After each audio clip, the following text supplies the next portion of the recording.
Great. Welcome to this conversation today. Jeff Carter, president here at Bethany, I'm talking to Dr. Denise Kettering-Lane.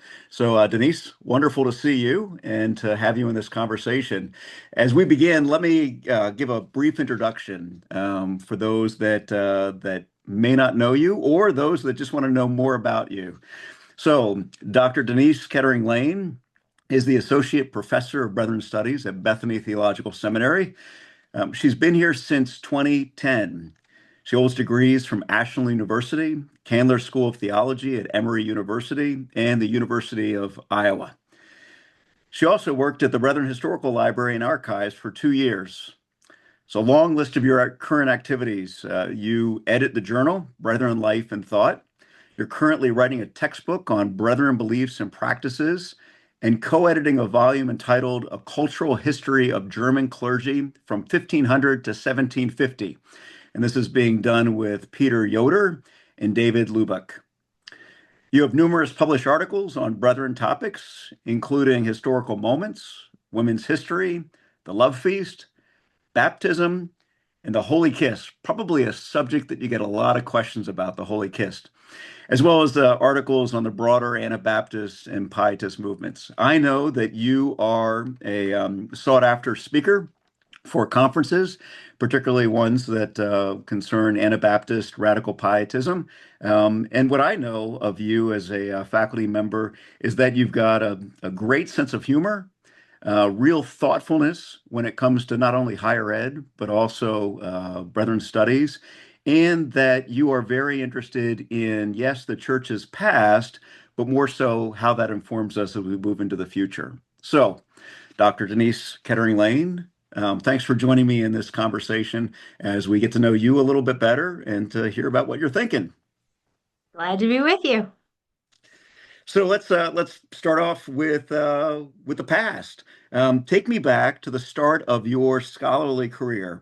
What got you interested in a career as an academic historian, and who were the greatest influences on your writing, your thinking, and your teaching? When I started going in college, graduate school, etc., I did not think of myself as somebody primarily interested in history. In my undergrad, I took one history class, I think. This wasn't something that was really at the top of my mind in terms of what I would end up doing. But when I was at Candler, I wrote my master's thesis on a German theologian. And when I was uh, talking with my thesis advisor about my project, she said, "Well, you're actually a historian. The way that you've contextualized the thought of this particular theologian, the way the best writing is in the chapter where you're kind of comparing theological ideas with the context in which they're arising." She said, look at your transcript. You've taken more history classes than anything else. That was sort of surprising news to me. I didn't think of myself in that way. And so that was sort of a beginning of a little exploration. After that, I went and was an intern at the Brethren Historical Library and Archives for a while. And while I was there, Ken Schaefer was tremendously influential. Ken, the former director of the Brethren Historical Library and Archives, really guided me in terms of these are books you should read. He would have me answer research questions that people sent in, and then he would bring like a stack of books and be like, you should read these so that you answer it better the next time, or so that you have more nuance in your ideas. I know there was one that was sort of about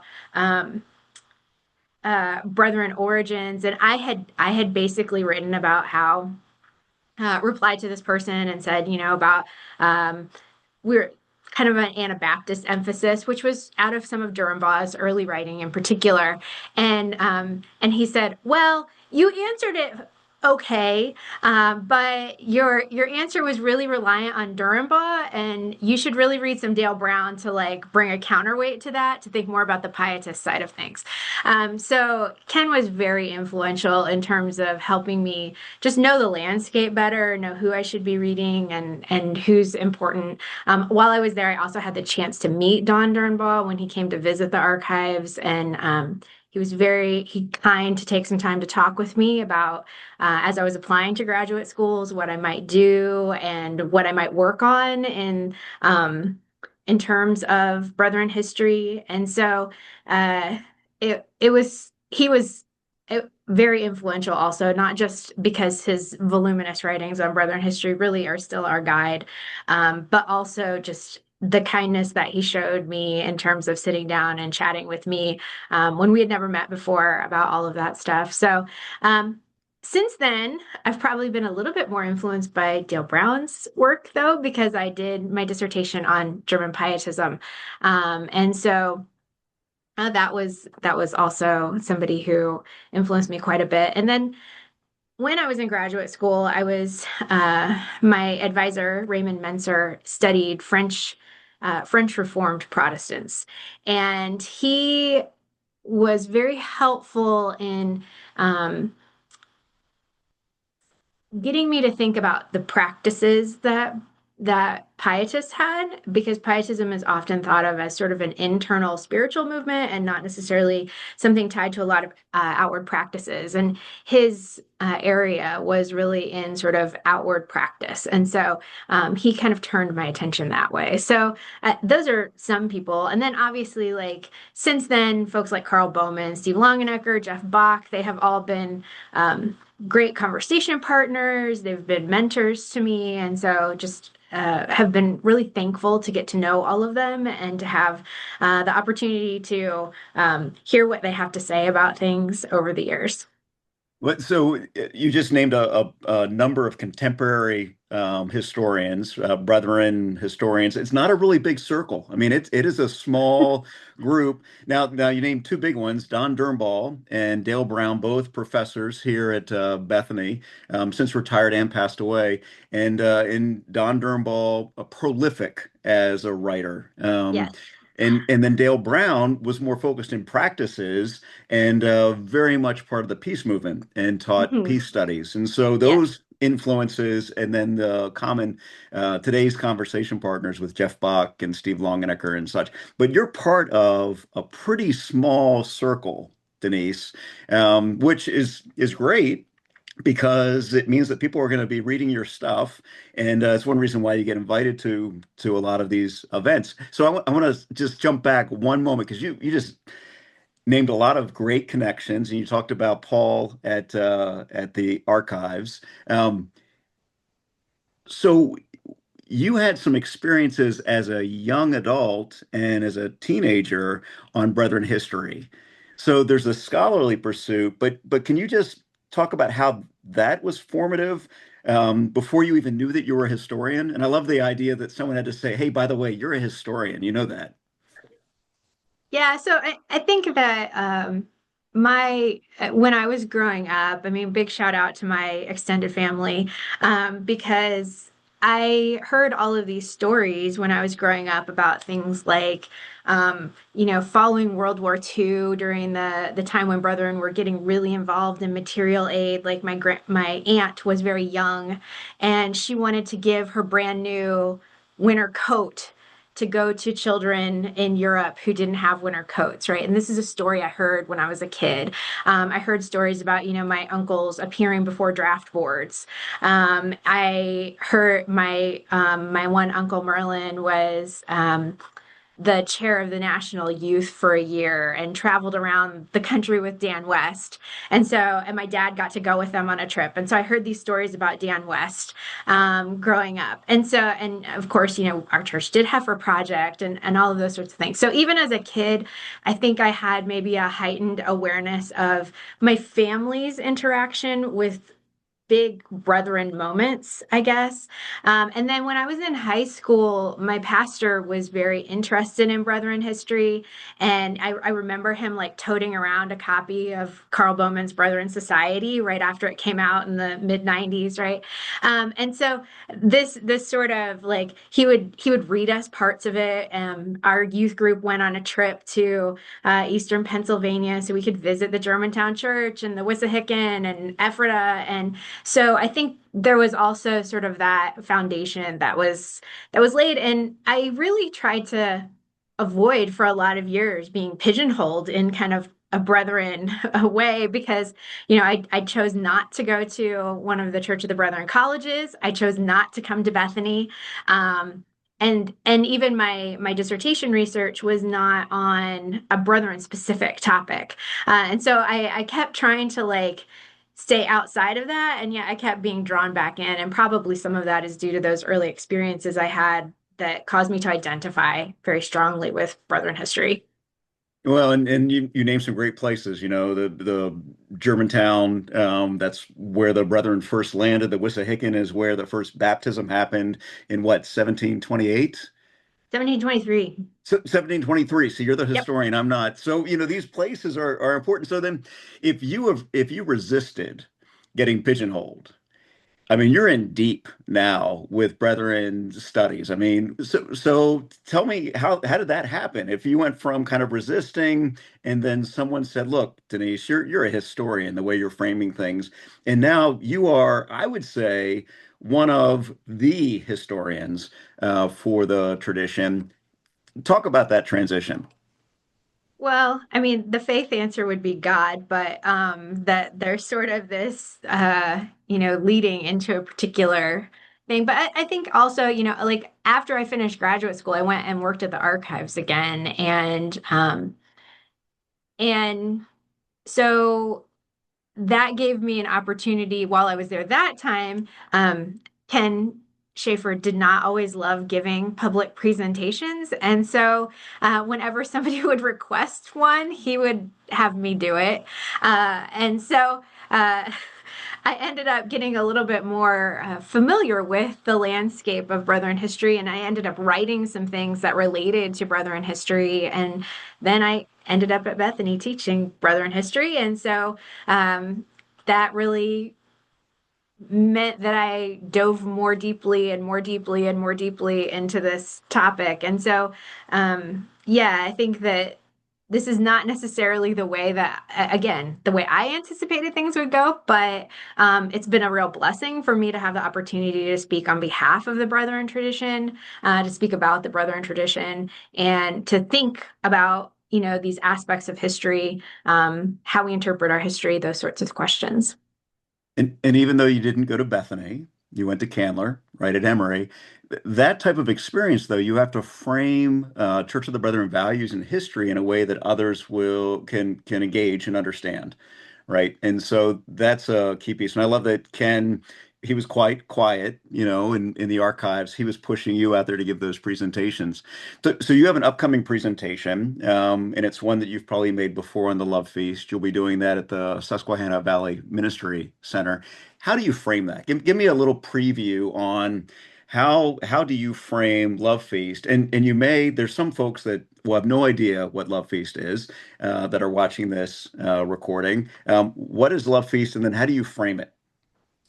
So, Love Feast, I would say, for many years is the kind of the height of the Brethren calendar. It's the one of the things that Brethren do that um, picks up on things that a lot of other Christians do, but puts them all into one nice package, one might say. So at Love Feast, we have a time of preparation, spiritual preparation, and then feet washing, an agape shared meal, and then communion. So it's an hour to 2 hour event typically, that's held often on Monday, Thursday, and then World Communion Sunday, although it's not restricted to those occasions. So for the event, one of the things that Audrey Hollenberg Duffy, who's the director of the of SBMC, has asked me to do is talk a little bit just about the history, the development of Love Feast, and theologically what's going on in these different parts, why we do them the way we do them, because people are kind of curious about this practice. And one of the things that we've seen over the course of the 20th century is a decline in people doing love feasts, particularly after in 1958, bread and cup communion was allowed as a separate thing that was done during worship service. So attendance at love feasts has kind of gone down. And so I'm going to talk a little bit about kind of the past, the history, the theology, those sorts of things. And then in the middle, we're going to kind of have a session to talk about how we might think about the love feast today. What are some things we can do to talk about it with our congregation to make it more appealing? I've had numerous students at Bethany who have come to seminary and have been brethren their whole lives and have never done the love feast because they felt like they wouldn't be welcomed. They were a little bit freaked out by washing feet. A whole bunch of different reasons why people haven't done it. And so we're going to talk a little bit about that. And then we're going to kind of demonstrate. So a little bit about, maybe feet washing isn't as scary as we think it is. What might be some ways we can accommodate folks, those kinds of things. So it's kind of, we're kind of trying to mix some of the historical theological with some of the real practical questions that a lot of people have about love feasts today. Well, and the theological piece, it's biblical, right? It's Jesus in the upper room, and basically we are then living into that story in a very real way. But it's to folks that maybe grew up in the church and haven't participated. Definitely for those folks coming from other traditions. So, Methodists, Catholics, Presbyterians, others will say, I know all about communion, but this love feast. In fact, I had a church member say, what's this love fest? And I was like, no, it's love feast. And I had to reframe it and talk about the Gospel of John.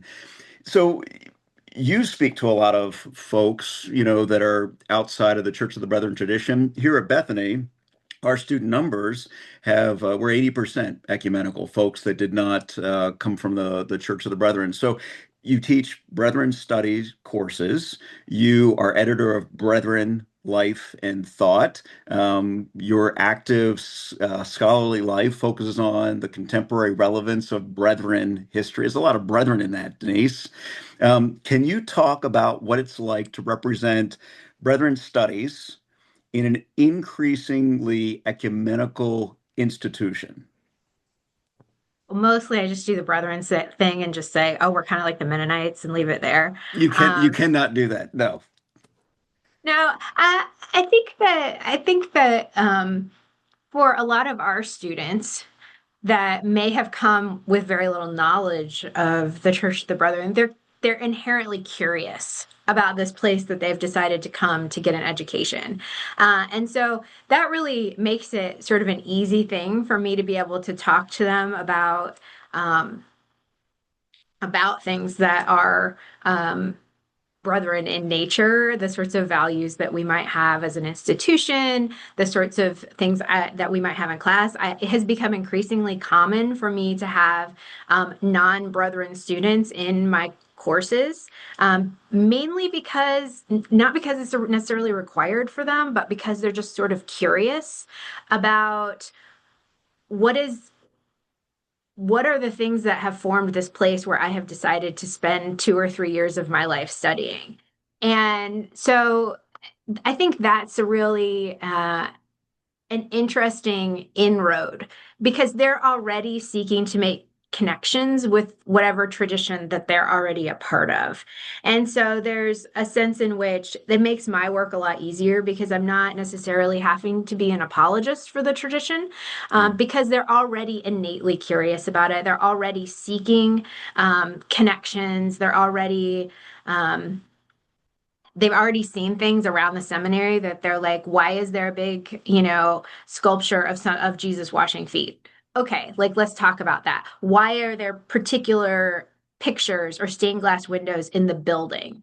And so it gives gives some opportunity that is already there, which is different than, say, just kind of approaching somebody on the street and trying to explain who brethren are to them. So I try to use some of those already existing connections that people have in order to help them feel like um, maybe less of the sectarian influence of impulse of the brethren, but to feel like there are these kind of ways that Christians can connect with one another, even if at the end of the day you're going to remain Presbyterian or Methodist or Lutheran or whatever.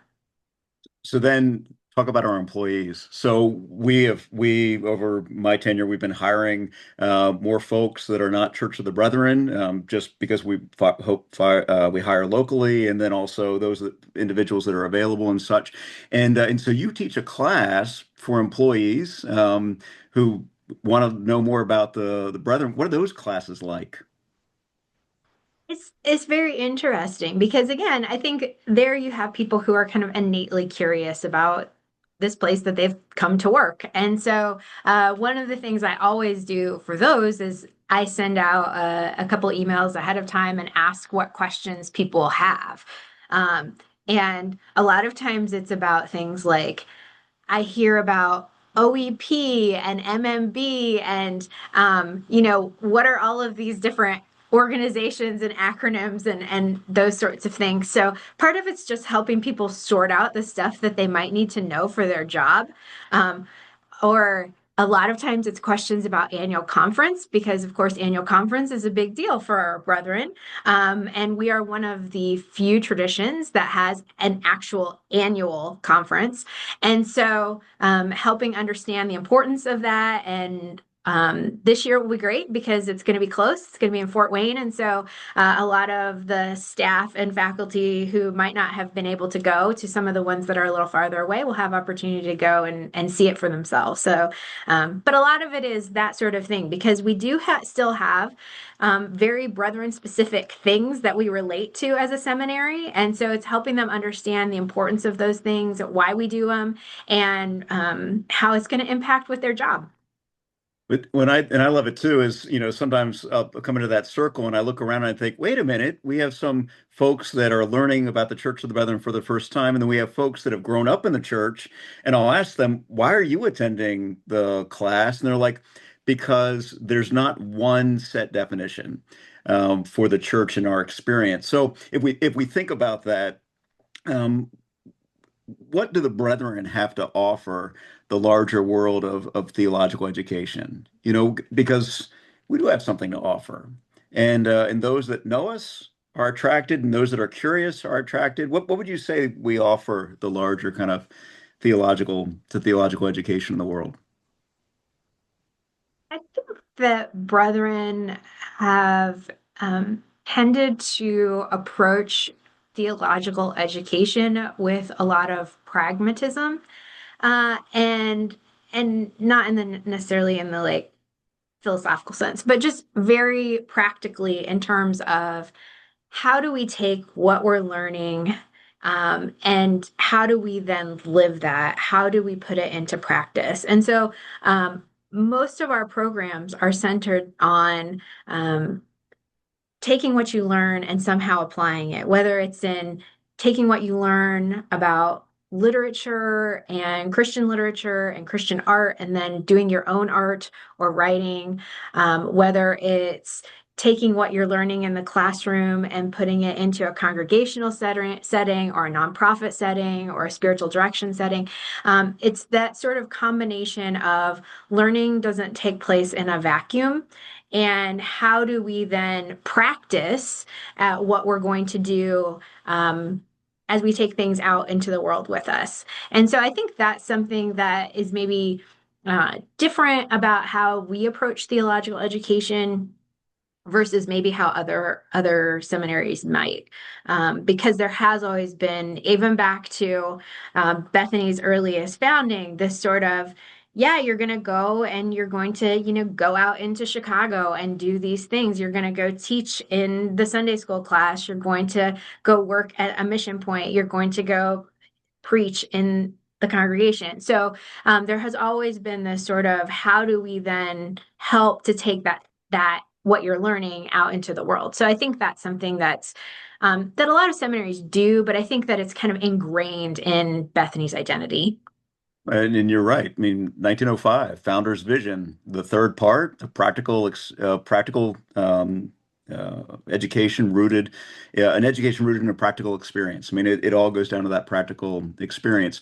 Um, been there since the beginning. What is new is we received a Lilly grant. Lilly grant, $10 million.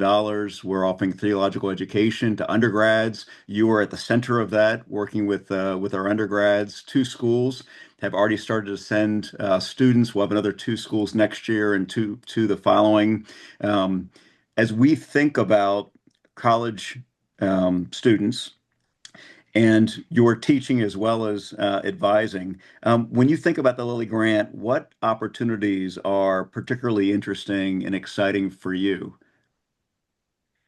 I think that, the landscape of higher education is changing a lot very quickly right now. And one of the things that we've seen is that for small liberal arts colleges, maintaining programs that have low enrollment, which often, let's be honest, philosophy and religion tends to be a smaller program in many colleges, that they often become sort of enfolded into something else or less able to support as many students, faculty as the institution might want to, because of a lot of changes that are going on. So I think that part of what's appealing to me is that we can partner with the Brethren colleges in order to kind of help bolster that part of their program that they might want to see flourish, but that they might not have means or opportunity to have really as a flourishing standalone independent project right now.